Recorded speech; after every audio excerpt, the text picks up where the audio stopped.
ಎನ್ಆರ್ಪುರ ಸುದ್ದಿ ಸಮಾಚಾರಕ್ಕೆ ಸ್ವಾಗತ. ಇಂದು ಶನಿವಾರ. ನಾನು ಪಲ್ಲವಿ ಪ್ರಶಾಂತ್ ಎಡಗೆರೆ. ಸುದ್ದಿಗಳ ವಿವರ.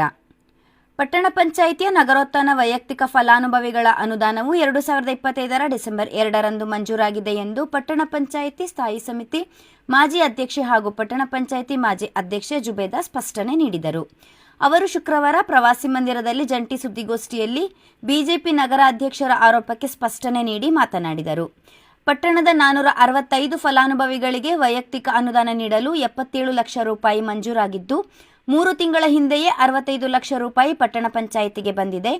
8 ವಿಕಲಚೇತನರಿಗೆ ತ್ರಿಚಕ್ರ ವಾಹನ ನೀಡಲು 11,40,000 ರೂಪಾಯಿಗಳು ಜಿಲ್ಲಾಧಿಕಾರಿಗಳ ಖಾತೆಯಲ್ಲೇ ಇದೆ.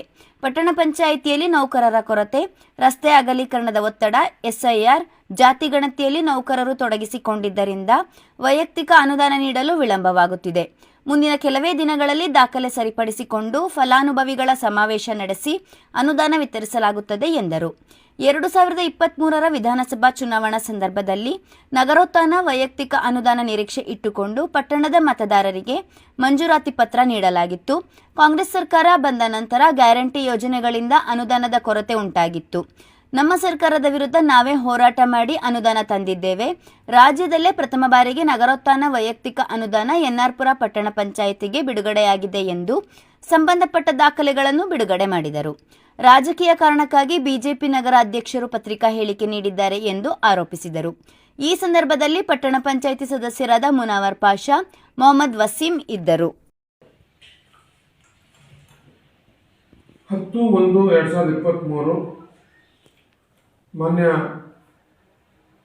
ಶಾಸಕರ ಅಧ್ಯಕ್ಷತೆಯಲ್ಲಿ ಅಮೃತ್ ನಗರೋತ್ಥಾನ ಯೋಜನೆಯ 4ರ ಯೋಜನೆಯಡಿ 24/10/7/25 ಕೊಟ್ಟಿದ್ದೇವೆ.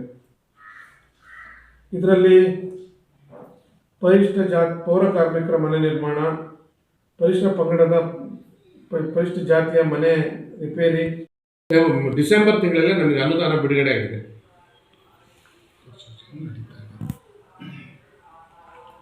ಇಂದಿನ ದಿನಗಳಲ್ಲಿ ವಿದ್ಯಾರ್ಥಿಗಳಿಗೆ ಹಲವು ಸವಾಲುಗಳಿದ್ದು ಅದನ್ನು ಎದುರಿಸುವ ಆತ್ಮಸ್ಥೈರ್ಯ ಬೆಳೆಸಿಕೊಳ್ಳಬೇಕು ಎಂದು ಕೆಪಿಸಿಸಿ ಸದಸ್ಯ ಪಿಆರ್ ಸದಾಶಿವ ಕರೆ ನೀಡಿದರು.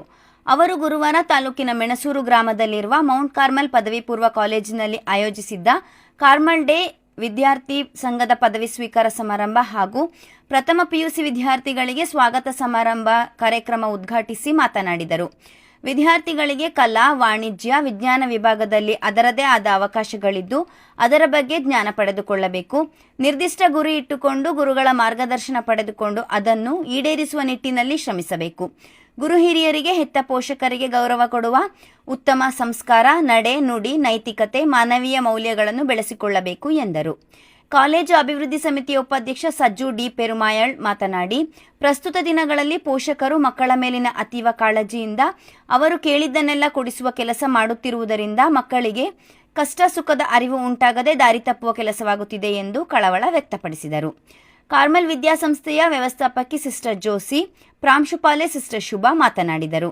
ಸಭೆಯಲ್ಲಿ ಉಪನ್ಯಾಸಕರಾದ ಐಎಂ ರಾಜೀವ, ಟಿ ಮಂಜುನಾಥ್, ಸ್ವಪ್ನ ಹೆಗ್ಡೆ, ಕೆವಿ ನಾಗರಾಜ್, ನಂದಿನಿ ಆಲಂದೂರು, ಅನುಷಾ, ಫ್ರಿಜಿನಾ ಇದ್ದರು. ನಂತರ ವಿದ್ಯಾರ್ಥಿಗಳಿಂದ ಸಾಂಸ್ಕೃತಿಕ ಕಾರ್ಯಕ್ರಮ ಆಯೋಜಿಸಲಾಗಿತ್ತು.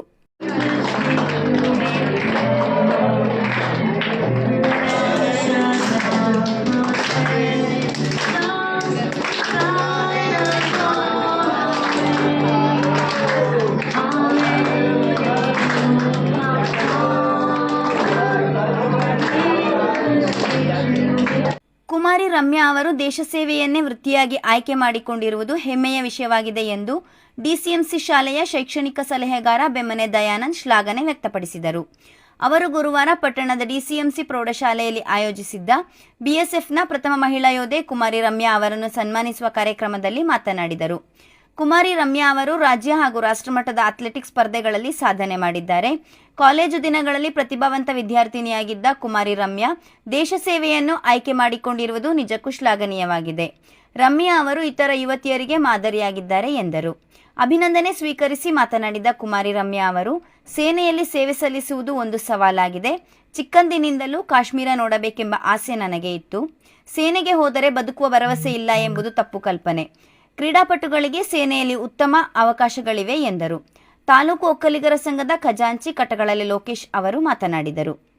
ಕಾರ್ಯಕ್ರಮದಲ್ಲಿ ಶೈಕ್ಷಣಿಕ ಸಂಯೋಜಕಿ ತೃಪ್ತಿ ಅಮರ್, ಪ್ರಾಂಶುಪಾಲೆ ಪದ್ಮಾ ರಮೇಶ್, ಉಪನ್ಯಾಸಕಿ ಮಧುರಾ ಮಂಜುನಾಥ್, ಜ್ಞಾನೇಶ್, ಸಚಿನ್ ಹಾಗೂ ಎಲ್ಲ ಉಪನ್ಯಾಸಕ ವರ್ಗದವರು, ವಿದ್ಯಾರ್ಥಿಗಳು ಉಪಸ್ಥಿತರಿದ್ದರು. ನರಸಿಂಹರಾಜಪುರ ತಾಲೂಕು ಪಂಚಾಯಿತಿಯ ಸಾಮರ್ಥ್ಯ ಸೌಧದಲ್ಲಿ ಕರ್ನಾಟಕ ರಾಜ್ಯ ನವೀಕರಿಸಬಹುದಾದ ಇಂಧನ ಅಭಿವೃದ್ಧಿ ನಿಗಮ ಹಾಗೂ ಶೃಂಗೇರಿ ವಿಧಾನಸಭಾ ಕ್ಷೇತ್ರದ ಶಾಸಕ ಟಿಡಿ ರಾಜೇಗೌಡ ಅವರ ಅಧ್ಯಕ್ಷತೆಯಲ್ಲಿ ಜುಲೈ 18ರ ಶನಿವಾರ ಅಂದರೆ ಇಂದು ಬೆಳಗ್ಗೆ 10:30 ಗಂಟೆಗೆ ತ್ರೈಮಾಸಿಕ ಕೆಡಿಪಿ ಸಭೆ ನಡೆಯಲಿದೆ ಎಂದು ತಾಲೂಕು ಪಂಚಾಯಿತಿ ಪ್ರಕಟಣೆಯಲ್ಲಿ ತಿಳಿಸಿದೆ. ತಾಲೂಕಿನ ಸುದ್ದಿ ಸಮಾಚಾರಗಳಿಗಾಗಿ ಸದಾ ಕೇಳ್ತಾ ಇರಿ ಎನ್ಆರ್ ಪುರ ಸುದ್ದಿ ಸಮಾಚಾರ. ವಂದನೆಗಳು.